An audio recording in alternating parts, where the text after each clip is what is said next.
IAS और IPS आखिर कौन है सबसे ज्यादा पावरफुल? देखिए, एक के पास है राज्य का प्रशासन तो दूसरा देखता है कानून का अनुशासन। एक सिंपल सादे कपड़ों में होता है एडमिनिस्ट्रेशन का कप्तान तो दूसरा चमचमाती खाकी वर्दी में संभालता है देश की कमान।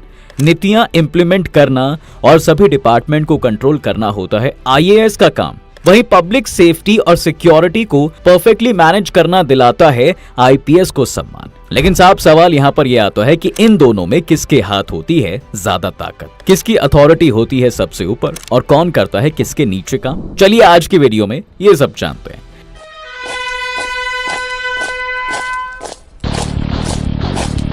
They are the Samvedi Police. I would like to begin by expressing my profound and heartfelt gratitude to the Honorable President of India for giving us time. Competent, smart, courageous, sensitized. They are the IPS officer. देखिए, कहा जाता है कि हमारे देश में अंग्रेजों ने चाहे जो भी कुछ किया हो, लेकिन जब वो गए दो चीजें ऐसी छोड़कर गए जिनके लिए उनकी आज भी तारीफ की जाती है। एक हमारे देश का इंडियन रेलवेज और दूसरा है यूपीएससी। इसलिए आज भी हमारे भारत में father of civil service Charles Cornwallis को कहा जाता है। फिलहाल हम बात करेंगे यूपीएससी की, जिसके अंदर आने वाली मेनली 3 एडमिनिस्ट्रेटिव सर्विसेज की। पहली आईएएस, दूसरी आईपीएस और तीसरी आईएफएस। ये तीनों ही देश की सबसे बड़ी और पावरफुल सर्विसेज होती हैं। तीनों को ही क्रैक करने के लिए आपको सेम यूपीएससी का ही पेपर देना होता है, जो दुनिया के सबसे डिफिकल्ट एग्जाम में से एक माना जाता है। और मेंस एग्जाम और इंटरव्यू के बाद एक मेरिट लिस्ट बनाई जाती है, जिसमें सबसे ज्यादा रैंक लाने वालों को आईएएस, फिर आईपीएस और फिर आईएफएस की जॉब मिलती है। लेकिन एस्पिरेंट्स की पहली पसंद अधिकतर आईएएस बनने की होती है। तो चलिए अब एक एक करके आपको इनके फंडामेंटल बेसिस पर डिफरेंस करके बताते हैं। इसमें इनके कई एस्पेक्ट्स को ध्यान में रखा जाता है, जैसे कि training, controlling authority, appointed by, roles, ranks, salary, area wise officers, departments that they serve, dress code जैसे कई बेसिस पर हम इनमें अंतर देख सकते हैं। पर उससे पहले आपको ये जान लेना भी जरूरी हो जाता है कि इन दोनों का क्या मतलब होता है। देखिए, आईएएस का मतलब जो होता है वो है इंडियन एडमिनिस्ट्रेटिव सर्विसेज, जिसे हम किसी भी जिले का डीएम भी कहते हैं। और आईपीएस का मतलब होता है इंडियन पुलिस सर्विसेज, जिसे हम किसी भी जिले की पब्लिक में लॉ एंड ऑर्डर के लिए जिम्मेदार मानते हैं। ये हमने केवल आपको इन दोनों के बारे में एक छोटा सा इंट्रोडक्शन दिया है। अब देखा जाए तो इन दोनों के काम ही काफी ज्यादा जरूरी और हाई लेवल के होते हैं। तो अब आपको बताते हैं कि इन दोनों में अंतर क्या है। Number 1, cadre control authority. देखिए, आईएएस और आईपीएस दोनों ही ऑल इंडिया सर्विसेज हैं, लेकिन दोनों की कैडरे कंट्रोलिंग अथॉरिटी अलग अलग है। आईएएस की cadre controlling authority ministry of personnel, public grievances और पेंशन के अंदर आती है, जो कि सीधे प्राइम मिनिस्टर के अंडर आती है। पर आईपीएस की cadre controlling authority home ministry के अंदर आती है, जो कि सीधे होम मिनिस्टर के अंडर होती है। Number 2, training.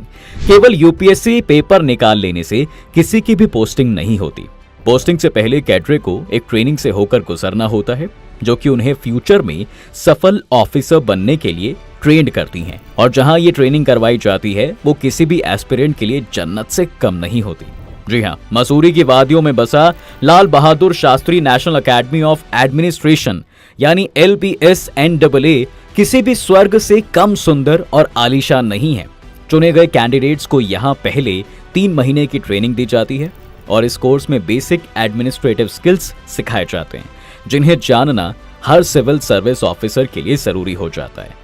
पर 3 महीने बाद आईएएस और आईपीएस की ट्रेनिंग में काफी अंतर आ जाता है। आईपीएस ऑफिसर्स को जहां हैदराबाद में सरदार वल्लभ भाई पटेल नेशनल पुलिस एकेडमी भेज दिया जाता है, जहां उन्हें पुलिस की ट्रेनिंग दी जाती है, तो वहीं आईएएस के कैंडिडेट अभी भी LBSNAA में ही रहकर अपनी ट्रेनिंग पूरी करते हैं। जहां एक आईपीएस को घुड़सवारी, परेड और हथियार चलाना सिखाया जाता है, वहीं एक आईएएस को इन 3 महीनों के बाद प्रोफेशनल ट्रेनिंग दी जाती है। इसमें एडमिनिस्ट्रेशन, पॉलिसिंग और गवर्नेंस के हर सेक्टर की जानकारी दी जाती है। और हाँ, आपको यहाँ पर यह बता दें कि आईएएस ट्रेनिंग में टॉप करने वाले कैंडिडेट्स को जहां मेडल मिलता है, तो वहीं आईपीएस ट्रेनिंग में टॉप करने वाले कैंडिडेट्स को स्वॉर्ड ऑफ ऑनर से नवाजा जाता है। अब अगर हम दोनों में अंतर देखें तो आईपीएस की ट्रेनिंग ज्यादा डिफिकल्ट होती है, क्योंकि इसमें आपको मेंटली और फिजिकली दोनों तरह से ट्रेन किया जाता है। Number 3, power and responsibilities. देखिए, किसी भी जिले में इन दोनों की पावर्स काफी ज्यादा मायने रखती है। आईएएस और आईपीएस दोनों ही सेवाओं का जॉब प्रोफाइल बहुत ही ब्रॉड होता है और दोनों ही बहुत पावरफुल पोस्ट पर तैनात भी होते हैं।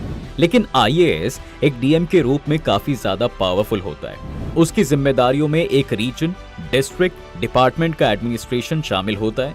उन्हें अपने रिलेटेड फील्ड्स के विकास के लिए प्रपोजल बनाने की जरूरत होती है और उन्हें सभी पॉलिसीज को लागू करने के साथ साथ इंपॉर्टेंट डिसीजंस लेने के लिए एग्जीक्यूटिव पावर्स भी दी जाती हैं। वहीं एक आईपीएस के पास केवल अपने डिपार्टमेंट की जिम्मेदारी होती है। आईपीएस ऑफिसर्स को अपराध की जांच करनी होती है और उस एरिया में कानून व्यवस्था बनाए रखना होता है जहां वो तैनात होते हैं। वैसे डिस्ट्रिक्ट के पुलिस मैनेजमेंट की जिम्मेदारी भी डीएम के पास ही होती है।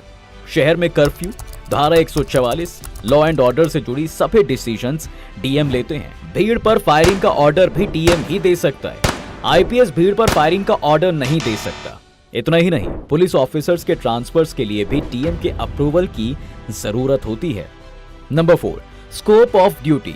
देखिए, दोनों के नाम से ही दोनों की स्कोप ऑफ ड्यूटी का पता चल जाता है। जैसे कि एक डीएम यानी डिस्ट्रिक्ट मजिस्ट्रेट के कई काम होते हैं, पूरे डिस्ट्रिक्ट की जिम्मेदारी उसी के कंधों पर रहती है, जिनमें land records, revenue, law and order, agriculture जैसे डिस्ट्रिक्ट के सभी डिपार्टमेंट्स उसकी निगरानी में होते हैं। वहीं एक आईपीएस के फुल फॉर्म में ही पुलिस शब्द का इस्तेमाल इस बात का साफ सबूत है कि वो केवल जिले में आईपीएस, एसएसपी रहते हुए सिर्फ अपने पुलिस डिपार्टमेंट और ट्रैफिक डिपार्टमेंट में ही काम कर सकता है।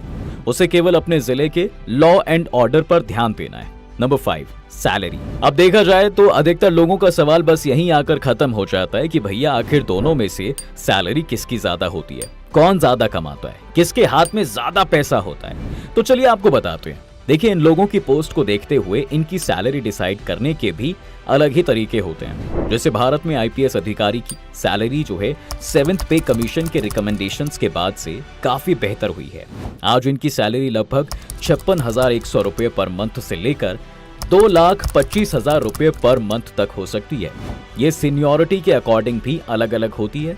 वहीं अगर बात करें आईएएस की सैलरी की, तो 7th पे कमीशन की रिकमेंडेशंस के बाद इनकी तनख्वाह भी काफी बेहतर हो गई है। अब एक आईएएस की सैलरी 56,100 रुपये पर मंथ से लेकर 2,50,000 रुपये पर मंथ तक तो हो सकती है और ये भी सीनियरिटी के अकॉर्डिंग अलग अलग होती हैं।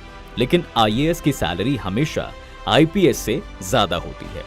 इसके अलावा दोनों ऑफिसर्स को गवर्नमेंट हाउस, गाड़ी एटसेट्रा की फैसिलिटीज प्रोवाइड जो है करवाई जाती हैं। वहीं इलेक्ट्रिसिटी, वाटर, मेडिकल एटसेट्रा इनके खर्च के भुगतान में भी इन्हें बड़ी छूट मिलती है। Number 6, uniform.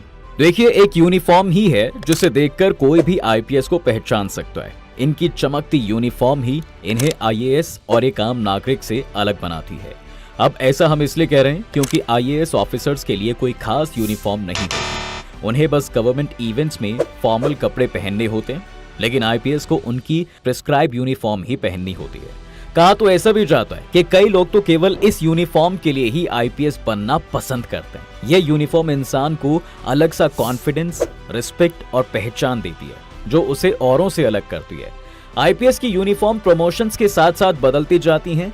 उन्हें हर रैंक के साथ कंधे पर सितारे, तलवार और अशोक चिन्ह लगाना होता है। इस वजह से ही आम जनता कपड़ों से आईएएस को नहीं बल्कि आईपीएस को पहचान लेती है। Number 6, top post. अब एक आईएएस के लिए भारत में टॉप पोस्ट कैबिनेट सेक्रेटरी की होती है। ये भारत की टॉप रैंक होती है जिस पर सिर्फ एक आईएएस ऑफिसर ही तैनात किया जा सकता है। अगर बात स्टेट की हो तो सबसे बड़ी पोस्ट चीफ सेक्रेटरी की होती है। जी हाँ, और वो भी एक आईएएस ऑफिसर को ही मिलती है। यहाँ तक कि होम सेक्रेटरी की पोस्ट पर भी एक आईएएस ऑफिसर को ही तैनात किया जाता है। वहीं एक आईपीएस अपने राज्य का डायरेक्टर जनरल ऑफ पुलिस बन सकता है।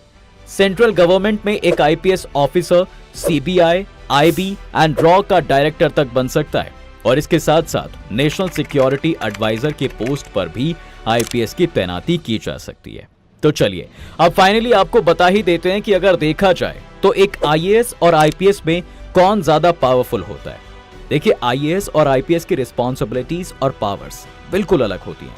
आईएएस ऑफिसर्स को पर्सोनल और training department and personnel, public grievance and ministry of pensions control करती है, की तुलना में रिलेटिवली ज्यादा होती है। इसके साथ ही एक एरिया में केवल एक आईएएस ऑफिसर होता है, जबकि एक एरिया में आईपीएस ऑफिसर की संख्या जरूरत के अनुसार होती है। कुल मिलाकर ये कहा जा सकता है कि कहीं ना कहीं आईएएस ऑफिसर्स पोस्ट पे और अधिकार के मामले में एक आईपीएस ऑफिसर से थोड़ी ज्यादा पावर रखता है। लेकिन ये नहीं कहा जा सकता कि एक आईएएस आईपीएस के भी ऊपर होता है। ये दोनों ही एक साइकिल के दो पहिए जैसे होते हैं और दोनों ही जरूरी होते हैं। जिस तरह एक पहिया ठीक से काम ना करे तो साइकिल को चलाना मुश्किल हो जाता है, उसी तरह किसी भी देश के विकास के लिए इन दोनों का होना ही बेहद जरूरी है। और ये भी हो सकता है कि कई जगह पर आप इनकी पावर को तोल मोल सकते हैं, लेकिन इन दोनों की ही गरिमा एक दूसरे से एकदम इक्वल होती है। दोनों ही देश की सेवा के लिए काम करते हैं, एक सादे कपड़ों में तो एक खाकी वर्दी में, लेकिन इनके लिए इनका कर्म ही इनका धर्म होता है। अब ये आप पर डिपेंड करता है कि आप किसको ज्यादा तवज्जो देते हैं और आप क्या बनने में इंटरेस्ट रखते हैं। वैसे जिन लोगों को फिजिकली काम करने या ऑन ग्राउंड काम करना कम अच्छा लगता है तो वो लोग आईएएस सेवा में जाते हैं।